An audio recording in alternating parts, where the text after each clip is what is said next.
Comme en témoigne ma carrière, j'ai toujours été pro-science et pro-vaccination. Avant ma vaccination, j'étais une femme de 39 ans, active et en bonne santé. J'aimais les activités de plein air, les voyages et l'artisanat avec ma famille. J'appréciais également mon travail dans un cabinet dentaire pédiatrique très actif. Je ne prenais aucun médicament avant d'être vaccinée et je n'ai jamais eu d'infection Covid ayant comme preuve le résultat d'un test. En janvier, ma vie a changé du tout au tout. Immédiatement après l'injection, j'ai ressenti un étrange picotement de type goutte à goutte dans mon bras. J'ai immédiatement eu des palpitations cardiaques et l'impression que j'allais m'évanouir. Et ma tension artérielle était si élevée que je ne sais pas comment je n'ai pas eu une attaque. Je ne peux pas dire ce que c'était, mais en tant qu'hygiéniste, je prends la tension artérielle sur mes patients avant de les traiter, mes patients adultes. Et ma tension était si élevée que j'ai eu peur à ce moment que quelque chose m'arrive. J'ai fini par me stabiliser, ils m'ont surveillée pendant 15 minutes et 30 minutes de plus. Après, je me suis stabilisée et ils m'ont renvoyée chez moi. Quand je suis rentrée chez moi, je me sentais un peu étourdie, j'avais des vertiges. Les 2 jours suivants, j'avais juste un mal de tête et ce sentiment de malaise vis-à-vis de toutes les choses pour lesquelles j'avais signé pour être vaccinée. Mais c'est 3 jours plus tard que mes symptômes ont augmenté et se sont accélérés. J'ai eu une douleur aiguë en forme de coup de poignard dans la région de l'omoplate qui était juste intermittente, comme des coups de couteau. J'avais des picotements et des engourdissements dans tout le corps. Cela descendait le long de mes 2 bras. J'avais aussi tout le temps des palpitations cardiaques et des vibrations internes. Et la seule façon dont je peux expliquer ces vibrations internes, c'est qu'on a l'impression d'avoir une petite décharge électrique qui parcourt tout le corps. Comme si on était coincé dans une chaise vibrante, comme si on y était collé et que ça ne s'arrêtait jamais. J'ai des tremblements dans les mains, ce qui me fait douter de pouvoir exercer à nouveau le métier d'hygiéniste.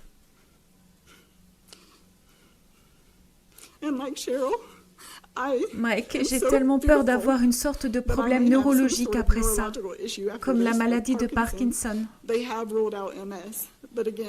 Ils ont exclu la sclérose en plaques, mais encore une fois, ils ne m'ont pas dit que j'avais quelque chose, ils peuvent juste me dire ce que je n'ai pas. J'ai des ganglions lymphatiques enflés, du brouillard cérébral, j'en avais tellement que je pouvais avoir une conversation avec quelqu'un et m'évanouir. J'essayais de revenir à cette conversation et rien ne me revenait. Donc, les ganglions lymphatiques gonflés, faiblesse musculaire, éruption cutanée inexpliquée, des convulsions et des crises d'épilepsie nocturne. Il a fallu que ma fille de 6 ans me réveille d'une crise au milieu de la nuit. Aucun enfant de 6 ans ne devrait avoir à faire cela pour son parent. J'ai également connu des cycles menstruels lourds et épais avec des caillots. J'avais tellement peur que j'ai littéralement préparé, et je l'ai sur moi, mon testament et ma nécrologie pour ma famille, car je ne pensais pas que je me réveillerais le lendemain. J'ai signalé mes symptômes à VSafe, à VERS, CDC, FDA, Pfizer. J'ai également envoyé des informations à 2 instituts de recherche très connus. J'ai également contacté des universités prestigieuses. Je fais face à ce problème depuis 5 mois. Ces 5 derniers mois, mes sévères réactions neurologiques continuent de me tourmenter. Chaque jour, j'ai l'impression d'être piégée dans le film Un jour sans fin. Je m'endors en priant, en pensant que je vais me réveiller le lendemain et que j'irai mieux, mais ce n'est pas le cas. J'ai passé de nombreux tests, plus qu'une personne ne devrait en passer à ce stade de ma vie. J'ai subi des radiographies, des analyses de sang, des IRM, des tomodensitogrammes, des échographies, des électroencéphalogrammes et plus encore. À ce jour, la communauté médicale est toujours perplexe et incapable de restaurer ma santé. J'ai peur et je crains pour mon avenir. Mais j'ai de l'espoir et c'est pourquoi je suis ici aujourd'hui pour en parler. Ce n'est pas une chose facile à faire, mais j'espère qu'il y aura des recherches et des études sur notre condition. J'espère que nous pourrons trouver une solution, un chemin vers la santé. C'est tout ce que nous voulons. Je donnerais n'importe quoi. Mes économies de toute une vie si je pouvais revenir au 17 janvier et ne jamais avoir eu à vivre ça dans ma vie. Mais aussi pour ceux qui souffrent et ceux qui nous suivront parce que le vaccin est toujours en cours de distribution. J'espère qu'ils bénéficieront du fait que nous soyons venus et avons parlé devant vous aujourd'hui. Nous avons souffert assez longtemps. Je pense que nous méritons ce temps que vous nous avez accordé aujourd'hui et nous sommes si reconnaissants que vous ayez pris de votre temps pour être ici aujourd'hui. Nous méritons d'être vus et c'est ce que vous faites aujourd'hui. Y être entendus, vous écouter. Mais nous avons aussi besoin d'être crus. C'est le plus gros problème. Nous voulons juste que vous croyiez que c'est réel.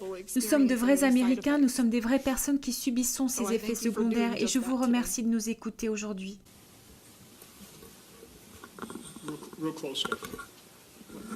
So we can hear you. All right. So, first, thank you.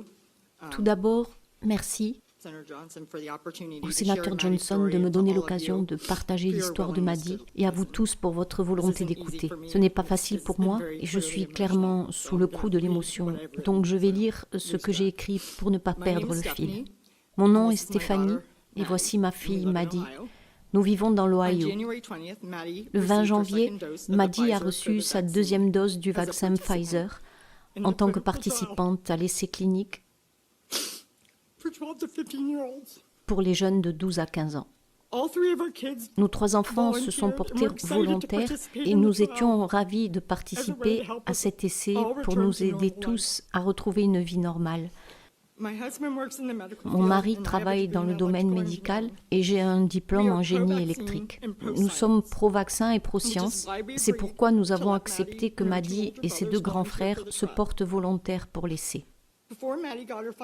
Avant que Maddie ne reçoive sa dernière dose de vaccin, c'était une jeune fille de 12 ans, en bonne santé, qui avait de bonnes notes et beaucoup d'amis. Elle avait une vie, elle avait de l'énergie. Elle n'était pas comme ça.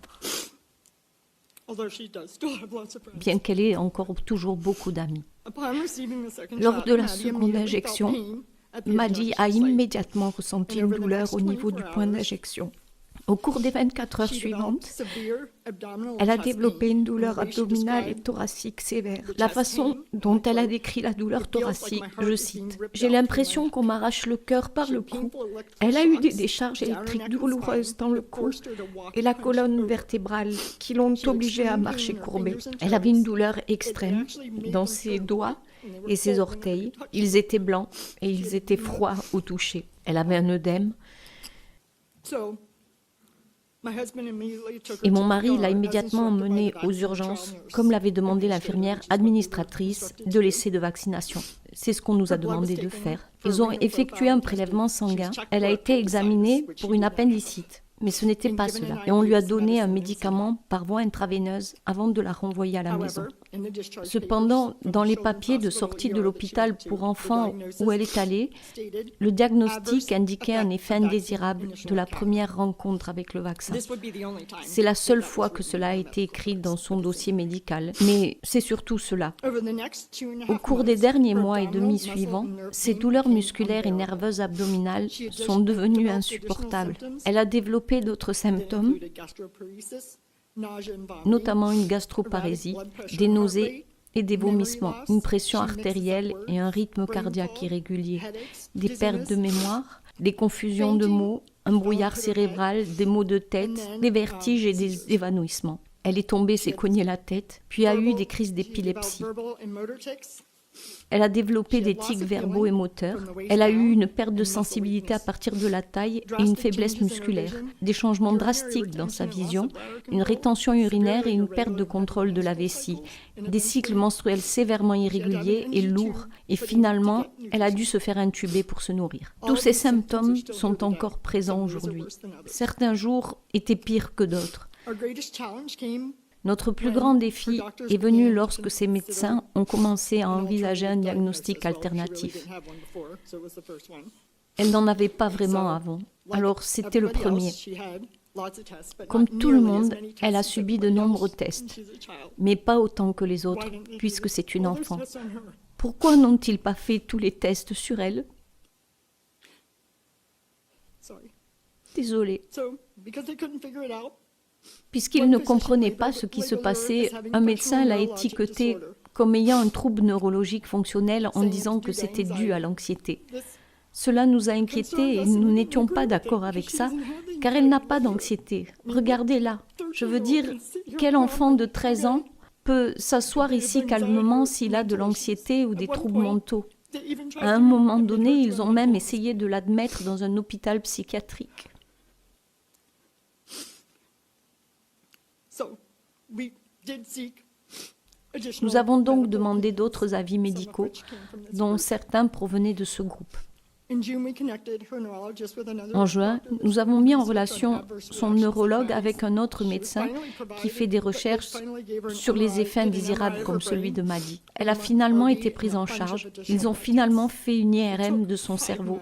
Une IRM et une série de tests sanguins supplémentaires. Il a fallu 5 mois pour que cela soit fait. Au cours des 5 derniers mois, Maddy s'est rendue 9 mois aux urgences et a été hospitalisée 3 fois pour un total de 2 mois à l'hôpital. Ce que je veux demander, Maddy s'est portée volontaire pour laisser Pfizer. Pourquoi ? Pourquoi ne font-ils pas des recherches sur elle pour comprendre pourquoi cela s'est produit, afin que d'autres personnes n'aient pas à subir ça? Au lieu de ça, ils disent juste que c'est son mental. Ce n'est pas mental pour moi. Alors aujourd'hui, notre rôle en tant que parents pour aider notre fille Maddy continue. Tout ce que nous voulons, c'est que Maddy soit vue, entendue et crue, parce qu'elle n'en est pas revenue. Et nous voulons qu'elle reçoive les soins dont elle a désespérément besoin pour qu'elle puisse revenir à la normale. Pourquoi n'est-elle pas à la normale? Elle allait très bien avant ça. Elle a fait ce qu'il fallait en essayant d'aider tous les autres. Et les autres ne l'aident pas. Merci.